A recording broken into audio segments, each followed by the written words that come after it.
Oh, baby, good gravy. Coming up, another spicy, hot, and hard episode of Mime Time. The last one of the year. Let's get it! You know what time it is?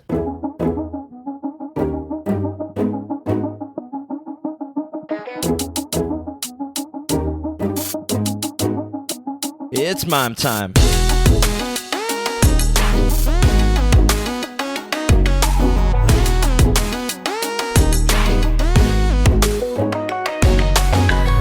Welcome, brothers and sisters, to another episode of Mime Time, the last episode for this year, for 2021. Welcome to Mime Time, a show where we talk about the Asian diaspora experience, or very selfishly, maybe just mostly my experience, and overcoming our identity struggles to become the best version of ourselves.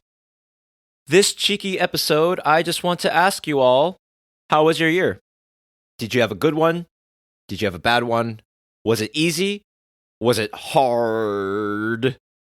Did you learn a lot? Did you learn nothing? Did you make a lot of money? Did you lose a lot of money? Well, for me, fam, this was probably the hardest year of my life for many reasons, but one of them being that almost a year ago, I injured myself and I had some lower back problems, like really bad sciatica.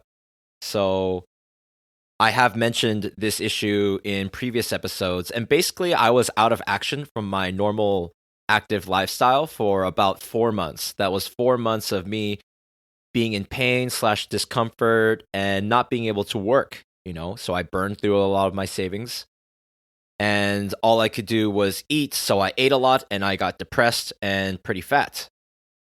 I went through some personal struggles related to family and whatnot, and it taught me a bunch of things. It taught me that I need to know my body better than anybody else. So thank God we have the internet. I'm not saying we should all become, armchair doctors. We should still consult professionals who know better than us at doing some things. But it's my life, it's my body, and I have to know it really well in order to maybe diagnose certain problems. Because you can go to a doctor and they say, where does it hurt? But if you can't even describe properly in whatever language, like it was hard for me to explain it even in Korean. It took me a while to figure it out. If you can't explain these things to doctors, then the doctors can only go off what you say. So one, I realized, I have to know what my body is and kind of self-diagnose the problems. Some people might disagree or they might take me out of context. Of course, go see different doctors, get a second opinion if you get some kind of treatment, it doesn't work out. But anyways, it was a really difficult time for me and I was so frustrated. I would go to this doctor or go to that hospital and maybe they gave me some medicine, some painkillers and anti-inflammatories, and maybe they gave me some sort of vitamin or steroid shots that acted as temporary relief. And I don't know, maybe those things did have a positive effect later on and I just don't know about it. But, I spent a lot of money that, looking back, I felt was wasted. A lot of time and money and a lot of time being stressed out and not being able to do anything. I eventually got depressed, There's only so much time, so many hours you can spend laying on the bed, watching YouTube videos and Netflix and this and that before, you get really depressed or you get frustrated because you can't do anything else. And so, maybe if I had structured things better, like I couldn't even sit at a desk to work, right? Because sitting down was painful for me. And I felt like I couldn't get anything done because I was in so much pain. So I was like, okay, another week, hopefully this will get better in a week. Another month went by, okay, hopefully I'll feel better soon. And then I'll get back to my podcast stuff. And then I'll resume my life. But the other thing I realized was, one, not only to know your own body and to figure out what the problem is by talking to people and doing research and, of course, consulting the professionals, but also to take proper care of yourself. So during the process, I learned that, I had really, really bad posture. I think I've always known that I've had bad posture, but it really forced itself upon me that, this being the straw that broke the camel's back, the straw that broke the Mime Time's back, the workout-related injury that I suffered almost a year ago that I mentioned earlier. it wasn't just that. It was a combination of probably years, if not decades, of bad posture, whether working out in the gym, maybe improper technique, and just years of slouching, either slouching over or leaning back in chairs on the bus or the subways, like sleeping in awkward positions, sleeping on desks, sleeping on the bus or subway, and always being like hunched over. So now I have done things to remedy that, and I'm doing all these little things. So there's no quick fix for some problems like this. I think when it comes to maybe like bone or nerve pain stuff, I think just like the problem, if the problem arose out of a multitude of different combinations, a multitude of different little things, different moments, if you will, of you having bad posture that finally culminate into the manifestation of like a medical condition, a somewhat serious one like what I experienced, then the solution to that would also be just long-term therapy, and just going forward, I'm going to take better care of my posture. I don't know when I'll have the confidence to go back to a gym and start weightlifting again, but at least I learned, okay, I can do some light, consistent workouts every day. I can go for walks. I can stretch every morning in a way that doesn't hurt. And I can do some simple push-ups, just 20 push-ups a day. So for the past several months, I've just been doing that. Just simple, not even a 5-minute workout, but just to be able to tick that off every morning. And looking back over the past several months, like I've made a lot of progress. So like I could gain not a lot of muscle, but maybe maintain some of the muscle, or gain some muscle back that I had lost. So I realized like this is this is part of growing up. This is part of getting older. I am older, like I'm almost 30 now. So I figured, okay, well, maybe this injury, it was bound to happen in a way because I hadn't been taking care of myself. So it forced me to slow down and prioritize what's really important in my life. The other thing that it taught me, this back injury, and if you've heard several past episodes of me talking about my back pain, like, this is nothing new. But I just want to emphasize that what I learned was no matter what degree of pain that I'm in, I realized it was just an excuse. Like, oh, like I want to work on this podcast episode and this, like I want to get back on the podcast. I didn't do it for like 6 months. I think from January all the way up until June. Yes, there was a period of 6 months where I didn't work on any Mime Time episodes. You could see that from episode 25, which is an episode I released exactly a year ago on last New Year's Eve, December 31st, 2020. And yeah, since that episode, I didn't release any episodes until episode 26 in June. And since then, you know what? I have been putting out an episode every week, usually on Mondays. Usually I tell people, yeah, a new episode comes out every Monday. But maybe if I'm a little lazy, to be honest, then they're like, oh, there's a podcast episode or there's a holiday and it doesn't come on the Monday. It doesn't fall on a Monday. Maybe it falls on Thursday or Friday. So anyways, like here I am. I've put out an episode consistently every week since I started again. And I plan to continue at this pace.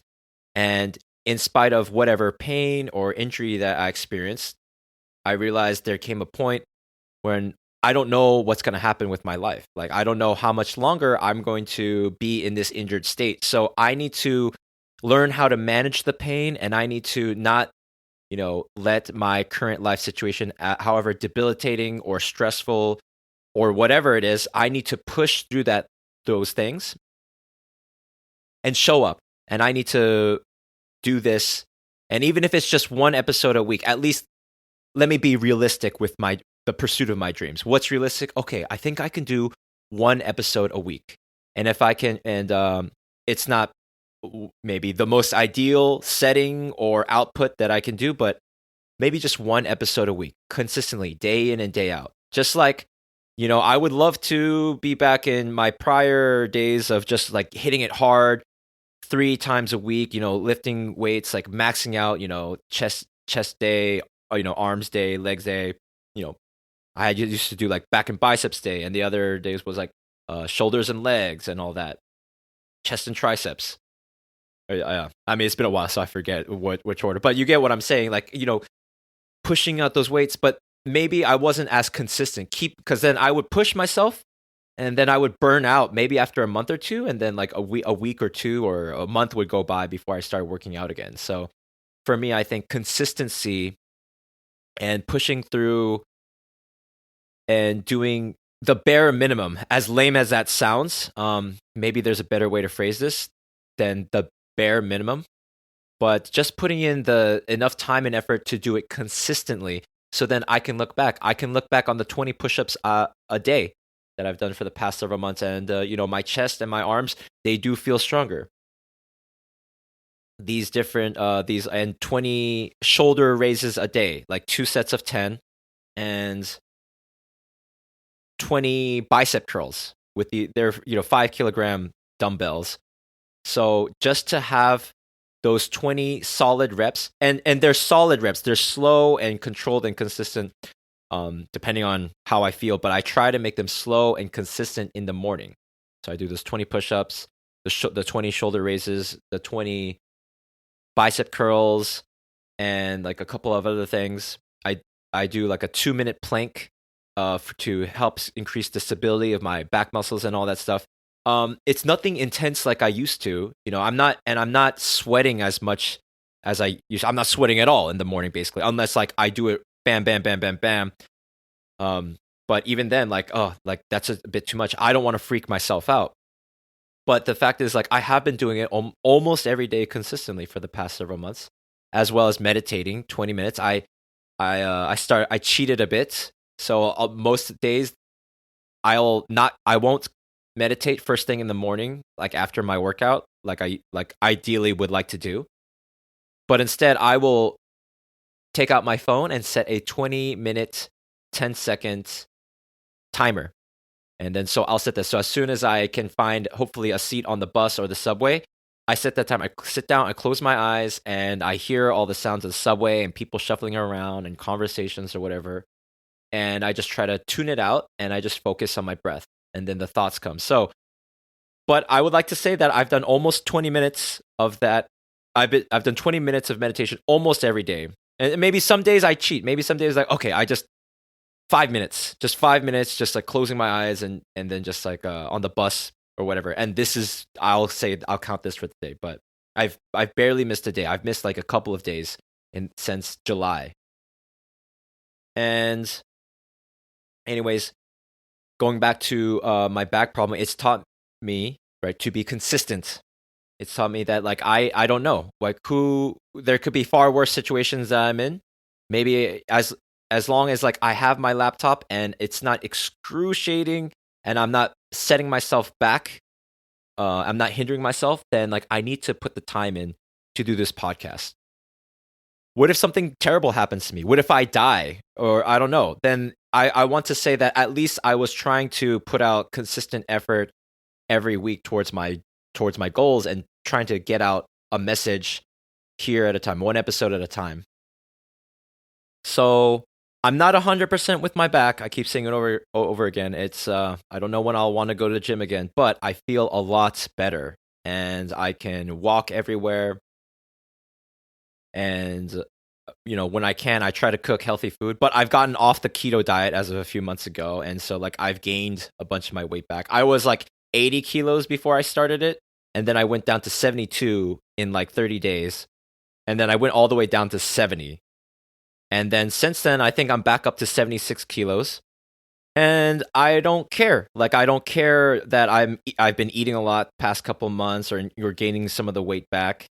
And I feel like I've made tremendous progress in my body image issues. Because growing up, I was like fat, or I wasn't really that fat, but I keep telling myself that I was, because the emotional pull of the past is so strong that I would call myself fat. But maybe I was just chubbier than most kids, but really not fat. And because of that, I hated myself. I hated my image. I thought I would never be beautiful or handsome or attractive because I was fat. I was overweight, and it was because I was lazy and I was greedy and gluttonous. And it really fucked me up big time. I think this was such a key thing for me since I was a kid. that, well, with my, not just being like the only Asian, being a minority in the neighborhood and feeling different and out of place, but also feeling really overweight and unattractive compared to everyone else. Like everyone else was normal, but somehow I was the ugliest one in my own mind. And I was like dead serious, and I was dead depressed as a kid growing up, and I hated myself, and because I hated myself, I wanted to run away from the pain in food, because my mom would keep feeding me more food, and my family, my brothers and my parents, they made fun of me for being fat. They teased me for being fat, but they kept feeding me. My parents, and so, which is like such a typical ridiculous Asian parenting thing to do. It's like, oh, you very very pet. Oh, why are you so pet? You need to lose the weight. Oh, Momosa, are you hungry? Like, oh, you should eat. Oh, here, eat as much food as you want to. My little baby, Goteji, my little flower pig. Yes, mime, that is you. You cute, fat little kid. Oh, you are my cute fat son, the youngest of my 3 sons. That I'm just kind of talking like maybe the way that my father used to talk. And in looking back, I mean, now I can actually laugh about it. Now I can laugh about it because it's not such a big deal to me anymore, but it was the biggest deal at the time, and I resented my parents very deeply.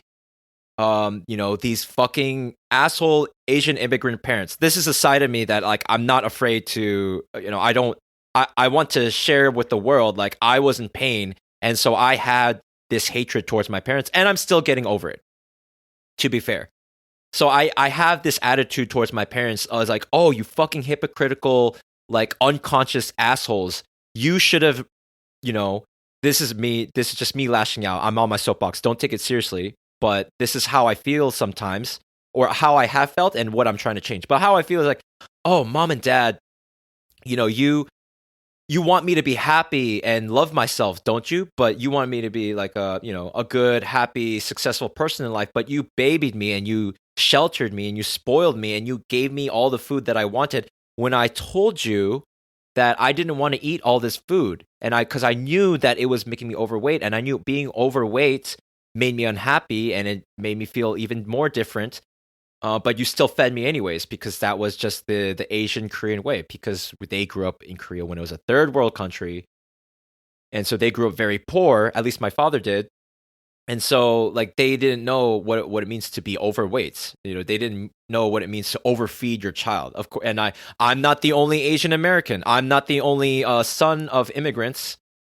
Or, I mean, I technically am an immigrant, so I'm not the only minority immigrant out there who probably has had experiences with parents who just like overfeed them. And, I feel like I got it pretty severely, fam. Like, I feel like this is a really serious issue, like physical, emotional, mental, psychological, that especially the Asian diaspora, should address when it comes to our relationships with our parents, understanding where they come from, why they fed us the way that they did, our eating habits, and where it comes from. So I'm still working on this, but going back to me discovering the keto diet, which helped me get those results, lose 8 kilos in 30 days, in conjunction with like 1 to 2 meals a day. I probably wouldn't have come across it if not for my back injury, because while, watching YouTube videos on how to stretch for, lower back pain relief or sciatica relief or whatever, thanks to the almighty YouTube Google algorithm or whatever, I was able to come across the keto diet and eating like 1 meal a day, OMAD. And I found some great resources that I mentioned before. I highly recommend Dr. Sten Ekberg on YouTube. And he's the best. He's the motherfucking god, mate. And so thanks to his channel and a few others, like I learned to lose a bunch of weight. And I know that I can do it again. And so what I realized, thanks to me getting injured and me having to take better care of myself and learn and stumble across the keto diet, I realized it's natural for us to get fat in a lot of ways. Like without the ability to store fat, we would die. It's portable condensed energy. It's like battery packs in our body, and it's awesome. And we should be very grateful and fucking marvel at the fact that we can store fat at all. It's really like, we would not survive. We would not be here. So now I love my body, and I love humanity. I love the human organism. And I'm just in awe of nature that we can even store fat at all. So now I look at like fat differently, and I look at my body differently, and I look at myself differently. It's not because you're lazy. It's not because you're a glutton. We're supposed to eat as much as we want until we're full. But the problem is there's a lot of bullshit in the modern diet, and maybe an oversupply of grains and this whole 3 meals a day bullshit. This is controversial what I'm saying. But our ancestors, 10,000, 100,000 years ago, they didn't eat 3 meals a day of grains like pasta, bread, and rice. They didn't have that. And the grains they did have was pretty different, had more protein, less carbs, less sugars, and whatever. So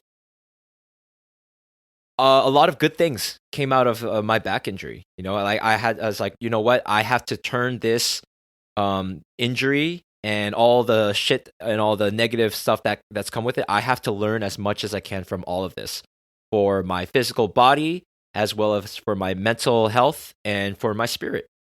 And now I'm active. I'm able to do pretty much anything that I want. And hopefully, my back will improve to 100% so I don't feel any discomfort anymore. I'll admit that I haven't been perfect. I don't stretch every day in the right poses that I should probably. I've been meaning to take up swimming because I heard that does the trick for a lot of people. I'm still trying to do my planks every day. And the past several months, I've been very busy with different projects, including this podcast. And I'm just keeping my head above water. And, there are all these deadlines and daily quotas and these things, this and that task that I need to do. And I've just come to accept it. I'm not going to be stressed out anymore, or I'm trying to reduce my stress. And I'm just going to be grateful for every day and every inch and waking moment of my life. Everything bad that has ever happened to me was necessary for me to learn something and improve. So all that bullshit, all that pain that I feel with my parents, whether from a Asian cultural identity perspective or them being, in my perception, shitty parents by overfeeding me and then not hearing me and not resonating with me, not wanting to connect with me when I told them I didn't want to eat because I knew that being overweight was affecting my self-esteem, them not appreciating or respecting that, or, knowing the pain that I come from, all this stuff. I needed to experience it so I could start this podcast, so I could get on my soapbox and whine and complain to the world about, in my mind, how bad my parents were. But looking back, my parents were doing the best that they can, and they're actually amazing people. I used to think of them as villains, but now I think of them as heroes. I used to hate my life. I used to hate myself, and I hated my body. Now I love myself. I love my body, and I am very grateful to have my body. I definitely need to take better care of it, and I most certainly am and will. And I love the world, and I love all my friends and family, and the whole world and humanity and all creation. I had to go through all that bullshit and hate everything to appreciate what is good in life and to become humbler and to become compassionate and to strive for magnanimity.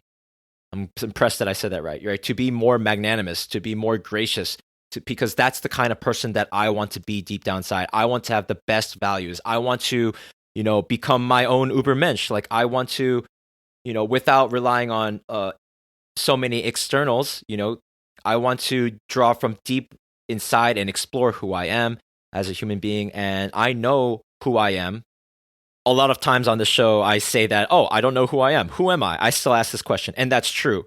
But the other side of that is I know who I am at this point because I can look back at my past actions, my past behavior, and compare them to where I'm now.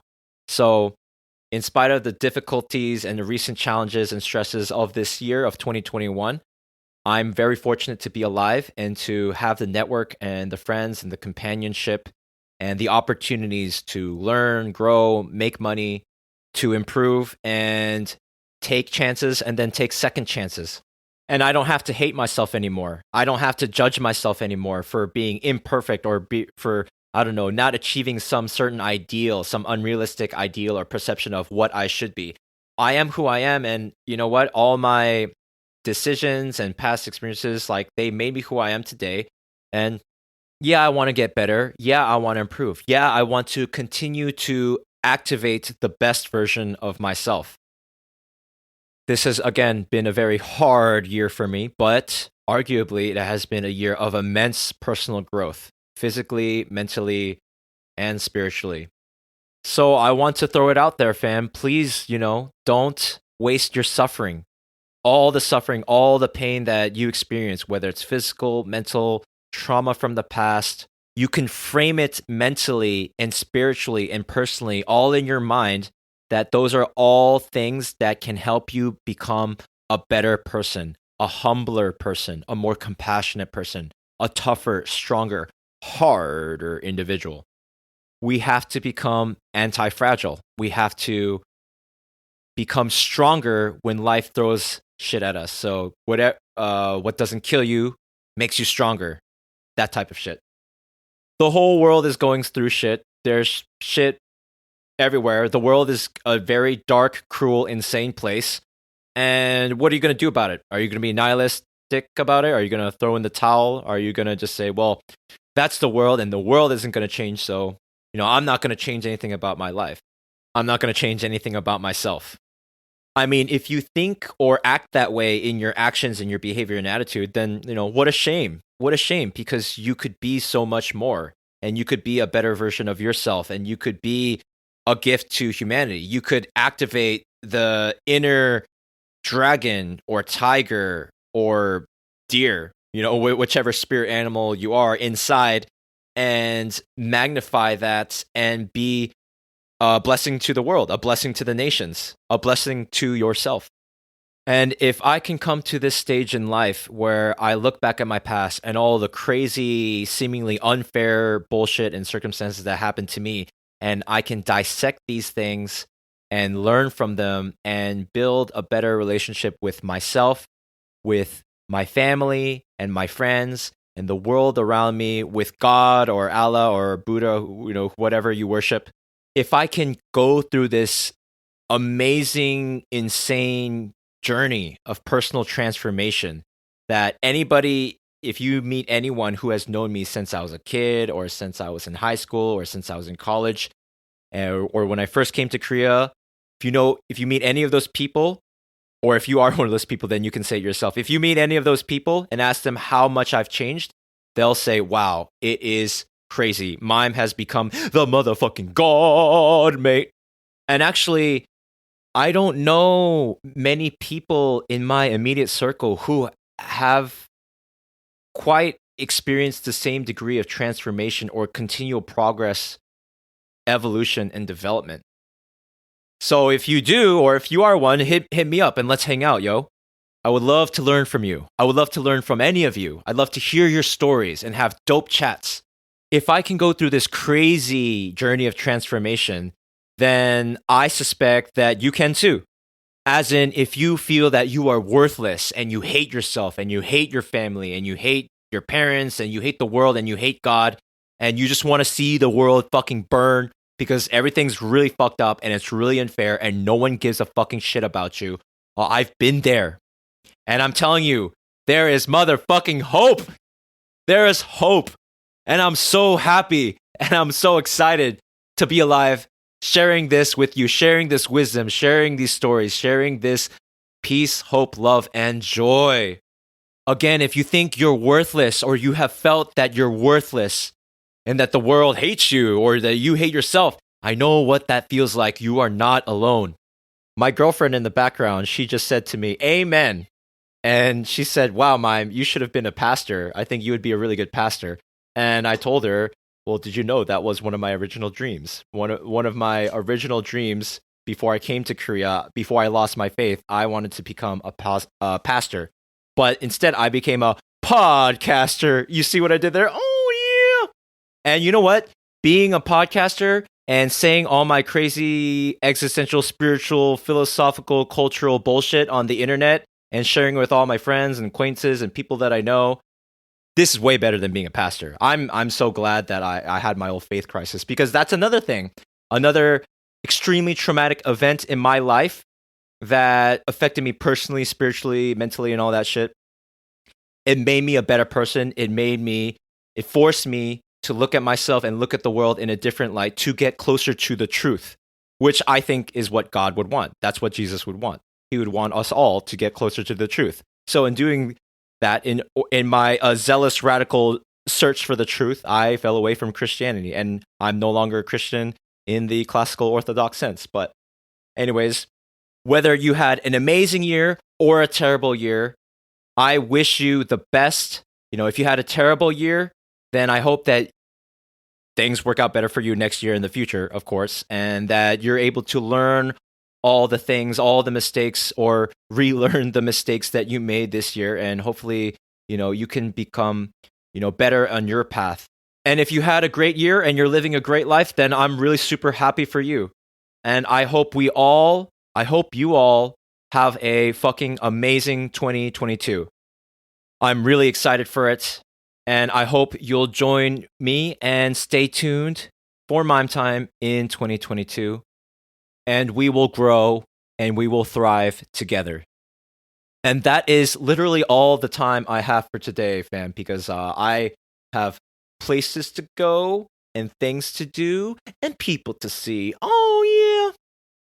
If you got anything out of this episode or other episodes, please share them with a friend if you feel like they can get something out of it. There's a lot of people hurting out there, and maybe my goofy ramblings will give you or other people some perspective. I hope you get something out of it, and I really try to make my episodes the hardest, dankest, sweetest Mime Time episodes that I can. As Jordan Harbinger says, your fee for listening to the show is just to share it with a friend. And I'm going to copy that. I'm stealing that. Jordan, if you're listening to this, Happy New Year. I'm stealing your shit. I'm copying everything that you do, slowly but surely. I don't know. Mime Timers, I love you. I hope to see you soon. And I wish you a very happy new year. I love you. I love you. I love you. God bless. And I'll talk to you next time. Mime Time. Oh,